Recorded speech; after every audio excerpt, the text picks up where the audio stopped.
Good morning friends. आज 29 अक्टूबर को हम लोग विश्व सोरियासिस दिवस के रूप में मनाते हैं। आज इस अवसर पर मैं आप लोगों के साथ सोरियासिस विषय पर चर्चा करना चाहूँगा और इस विषय पर के थीम को भी समझने का कोशिश करूँगा। करेंगे हम लोग।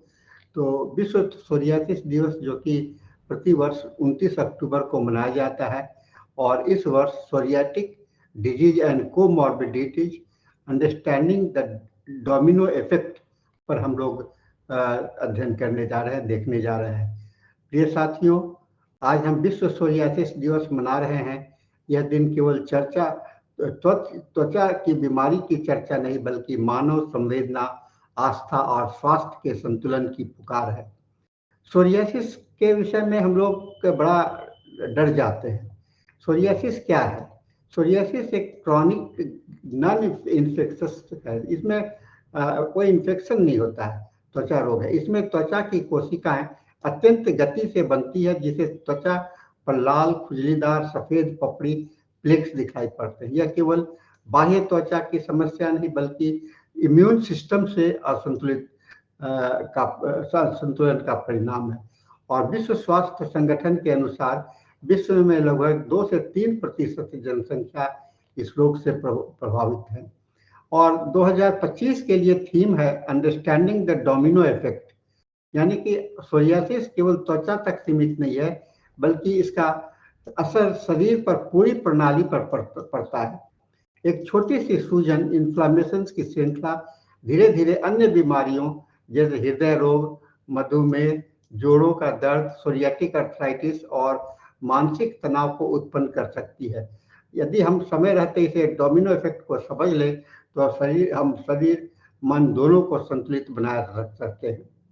कई बार समाज सोरियासिस को देखकर टूट जाता है, जबकि यह रोग छूने से नहीं फैलता है।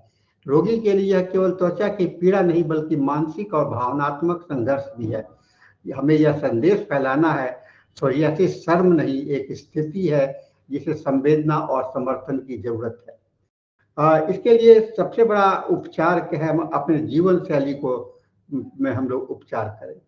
तनाव को कम करें, पर्याप्त नींद लें, त्वचा को नम बनाए रखें, हल्की धूप में समय बिताएं, तेलीय अत्यधिक मसालेदार भोजन ना करें, योग और ध्यान से मन शरीर को संतुलन को बताएं। और होम्योपैथिक दृष्टिकोण से सोरियासिस सिर्फ त्वचा रोग नहीं है बल्कि इसे आंतरिक जीवनी शक्ति के असंतुलन का प्रतीक है। डॉक्टर सैमुअल हैनीमैन का कहना था, त्वचा के ऊपर दिखने वाला रोग अक्सर भीतर की गहराइयों का दर्पण होता है। होम्योपैथी में रोग की पूरी व्यक्तित्व के आधार पर दवा चुनी जाती है और उसकी शारीरिक लक्षणों, मानसिक अवस्था और जीवन शैली को ध्यान में रखकर। और कुछ महत्वपूर्ण औषधियां हैं जो कि क्लासिकल होम्योपैथिक मेडिका में आपको मिलेगा, जैसे aurum metallicum, arsenicum album, graphites, sulphur. Sorry, मैं नाम कुछ दवाइयों का इसलिए जिक्र कर रहा हूँ, लेकिन इस नाम को जान करके यह नहीं समझ लेना चाहिए कि यही दवा होंगे। इसके लिए हमें अपने चिकित्सक से मिलकर उनके सलाह के बाद में ही दवा को उनके मार्गदर्शन में ही लेना चाहिए।